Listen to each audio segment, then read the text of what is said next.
So for problem 1.5, factor out the following expressions of n, a natural number, so that the corresponding statements become self-evident. So these statements are true, they're telling us they're true. We need to prove why they're true by factoring out n. Okay. So we have the first statement, n squared minus n is even, so that's a multiple of 2. N cubed minus n is a multiple of 6. N squared minus 1 is a multiple of 8 when n is odd. So let's start with the first one. So we have n squared minus n, and we need to factor out the common factor. So in this case we have n times n minus 1. So this means that this number, whatever it is, it's the product of n times n minus 1, or in other words, two consecutive numbers. And if you think about how natural numbers work, two consecutive numbers, you will always have one of them will be an even number. Okay, so either n or n minus 1 will be even, and if you multiply any number by an even number, the result will be even. Okay, so that's why this n squared minus 1 is even, because that's the product of an even number and an odd number. Okay, so similarly for the second one, n cubed minus n, we factor out n again, and then we have n squared minus 1. And n squared minus 1 is the difference of squares, and we know this is n plus 1 times n minus 1.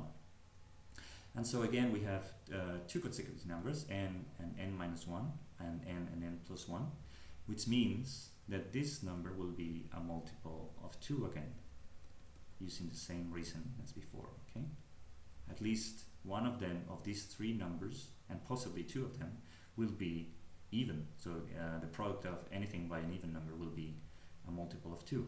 But in this case we also have three consecutive numbers, n plus 1 minus 1, sorry, n and n plus 1.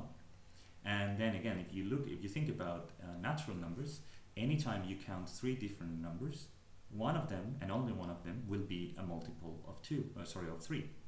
So if you multiply anything by a multiple of 3, you will have a multiple of 3. And so the result is this is a multiple of 2, and simultaneously it is a multiple of 3. And that is the condition for a number to be a multiple of 6, that it is both a multiple of 2 and a multiple of 3, right?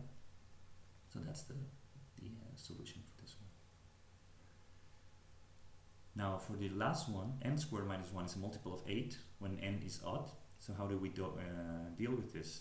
Well, first we need to write n as an odd number, and the usual way to do this is to write n as 2k minus 1, where k is another natural number.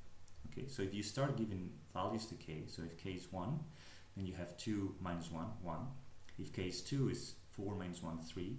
So if you keep giving values to k in the natural numbers, you will get all the odd numbers. So it's 1, 3, 5, 7, 9, 11, whatever. Every odd number can be written by giving in this form by giving any number to k. Okay. So now assuming that n is odd, so n is of this form, we can write this expression: n squared minus 1 is just 2k minus 1 squared minus 1, and this is 4k squared minus 4k plus 1 minus 1. Or in other words, 4k squared minus 4k. We can factor out 4k, and then we have k minus 1. So then again we have 4 multiplying here, so this number will be a multiple of 4. And again, this thing here will be a multiple of 2,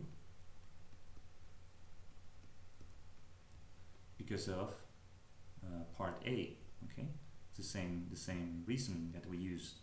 So we have a number that it's a multiple of 4 multiplied by a number that is a multiple of 2, and this, or if you want, a multiple of 2 multiplied by 4, and that ensures that this number will be a multiple of 8. Okay, so because you can always write this number as 2 times n for whatever n, And then so 4 times 2 is 8 times n. So this number will be 8 times m, whichever m is another natural number.